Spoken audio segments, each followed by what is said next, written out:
ಅಕ್ರಮ ಗಣಿಗಾರಿಕೆ ಪ್ರಕರಣದಲ್ಲಿ ಶಾಸಕ ಗಾಲಿ ಜನಾರ್ದನ ರೆಡ್ಡಿಗೆ ರಿಲೀಫ್ ಸಿಕ್ಕಿದೆ. ತೆಲಂಗಾಣ ಹೈಕೋರ್ಟ್ನಿಂದ ಜಾಮೀನು ಸಿಕ್ಕಿದೆ. ವಿಶೇಷ ಸಿಬಿಐ ನ್ಯಾಯಾಲಯ ವಿಧಿಸಿದ್ದ 7 ವರ್ಷಗಳ ಜೈಲು ಶಿಕ್ಷೆಯನ್ನ ಈ ಹಂತದಲ್ಲಿ ಜಾರಿಗೊಳಿಸುವ ಅಗತ್ಯ ಇಲ್ಲ ಅಂತ ಹೈಕೋರ್ಟ್ ತೀರ್ಪು ನೀಡಿದೆ. ಆ ಮೂಲಕ ಜನಾರ್ದನ ರೆಡ್ಡಿಗೆ ಷರತ್ತುಬದ್ಧ ಜಾಮೀನು ನೀಡಿ ಆದೇಶ ಹೊರಡಿಸಲಾಗಿದೆ. ತಲಾ 10 ಲಕ್ಷ ಮೌಲ್ಯದ 2 ಶೂರಿಟಿಗಳನ್ನು ಸಲ್ಲಿಸುವಂತೆ ಸೂಚನೆ ನೀಡಿದೆ. ಭಾರತ ಬಿಟ್ಟು ಹೋಗಲು ಅನುಮತಿ ಇರೋದಿಲ್ಲ. ಪಾಸ್ಪೋರ್ಟ್ ಅನ್ನ ಒಪ್ಪಿಸುವಂತೆಯೂ ಆದೇಶ ನೀಡಲಾಗಿದೆ.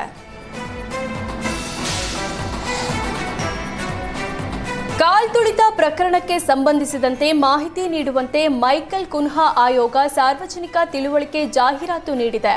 ಸಾರ್ವಜನಿಕರು ತಮ್ಮ ಬಳಿ ಇರುವ ವಿಡಿಯೋ ಫೋಟೋ ಕಳಿಸಿ 2 ಪುಟಗಳ ಹೇಳಿಕೆ ನೀಡಬಹುದು. 15 ದಿನದೊಳಗೆ ವಿಚಾರಣಾ ಆಯೋಗಕ್ಕೆ ಖುದ್ದು ಹಾಜರಾಗಿ ಅಥವಾ ಕೊರಿಯರ್ ಮೂಲಕ ಕಳಿಸುವಂತೆ ಮನವಿ ಮಾಡಿದ್ದಾರೆ.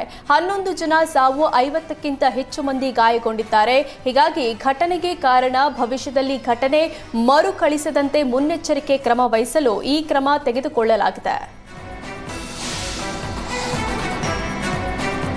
ಜನಸ್ವಾಮಿ ಕ್ರೀಡಾಂಗಣದ ಕಾಲ್ತುಳಿತ ಪ್ರಕರಣಕ್ಕೆ ಮಾನವ ಹಕ್ಕುಗಳ ರಕ್ಷಣಾ ಆಯೋಗ ಎಂಟ್ರಿ ಆಗಿದೆ. ಇದರ ಬೆನ್ನಲ್ಲೇ ಪ್ರಕರಣದ ಮಾಹಿತಿ ಪಡೆಯಲು ರಾಜ್ಯ ಮಕ್ಕಳ ಹಕ್ಕುಗಳ ರಕ್ಷಣಾ ಆಯೋಗ ಕೂಡ ಮುಂದಾಗಿದೆ.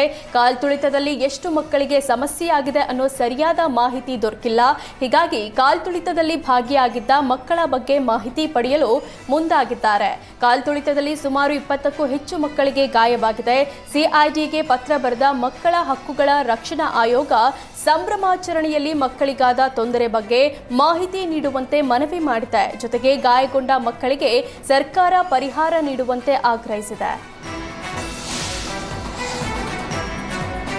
ಕಾಲ್ತುಳಿತ ಘಟನೆಯಲ್ಲಿ ಪೊಲೀಸರು ತಮ್ಮ ಪ್ರಾಣ ಉಳಿಸಿಕೊಳ್ಳಲು ಪರದಾಟ ನಡೆಸಿದ್ರು. ಗೇಟ್ ಬಳಿ ಲಕ್ಷಾಂತರ ಅಭಿಮಾನಿಗಳನ್ನ ನೋಡಿ ಪೊಲೀಸ್ ಸಿಬ್ಬಂದಿ ಭಯಭೀತರಾಗಿದ್ರು.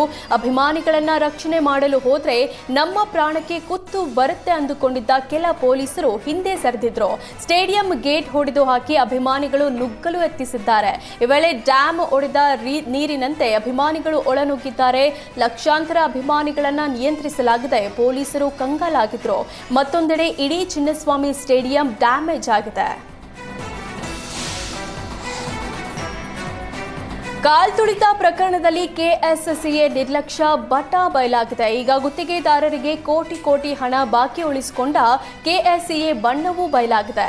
ಅದ ಬಿಬಿಎಂಪಿಗೂ ಕೋಟಿ ತೆರಿಗೆ ಬಾಕಿ ಉಳಿಸಿಕೊಂಡಿದೆ.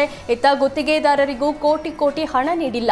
ಚಿನ್ನಸ್ವಾಮಿ ಸ್ಟೇಡಿಯಂ ಮೇಂಟೆನೆನ್ಸ್ ಗುತ್ತಿಗೆದಾರರಿಗೆ 5 ವರ್ಷದಿಂದ ಹಣವೇ ಕೊಟ್ಟಿಲ್ವಂತೆ. ಸುಮಾರು 5.5 ಕೋಟಿಗಿಂತ ಹೆಚ್ಚು ಹಣ ಬಾಕಿ ಉಳಿಸಿಕೊಂಡಿದೆ ಅಂತ ಗುತ್ತಿಗೆದಾರರು ಆಕ್ರೋಶ ವ್ಯಕ್ತಪಡಿಸಿದ್ದಾರೆ. ಬಾಕಿ ಹಣ ಬಿಡುಗಡೆ ಮಾಡದಿದ್ರೆ ಕೋರ್ಟ್ ಕದ ತಟ್ಟಲು ಗುತ್ತಿಗೆದಾರರು ನಿರ್ಧರಿಸಿದ್ದಾರೆ.